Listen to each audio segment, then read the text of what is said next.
Қазір сіздерге айтатын ырым қанша қарапайым болғанымен нәтижелі болып табылады. Сол себепті бұл ырымға бейжай қарауға болмайды. Бұл ырым шектен тыс қажетсіз сауданың және ысырапшылдықтың алдын алады және қаржыңыздың молаюына, көбеюіне әсерін тигізеді. Ол үшін не істеу қажет? Кішкентай түйрегіш сатып алыңыз.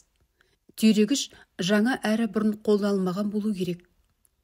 Таңертең түйрегішті ашып, терезенің алдына барып, қолыңыздағы түйрегішті жарыққа қарай сәл көтеріп, түйрегішке қарата өз тілегіңізді айтыңыз. Және қорған бол деп айтуды да ұмытпаңыз. Содан соң түйрегішті жауып, әмияныңыздың ірі ақша тұратын жеріне салып қойыңыз. Түйрегіш үнемі сол жерде тұрсын. Уақыт өте келе түйрегішті ауыстырудың қажеті жоқ.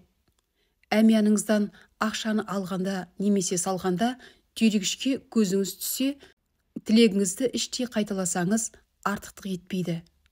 Бұл ырым сізді ақшаны бей-берекет жаратпауға және қаржыңыздың еселене беруіне септігін тигізуі әбден мүмкін.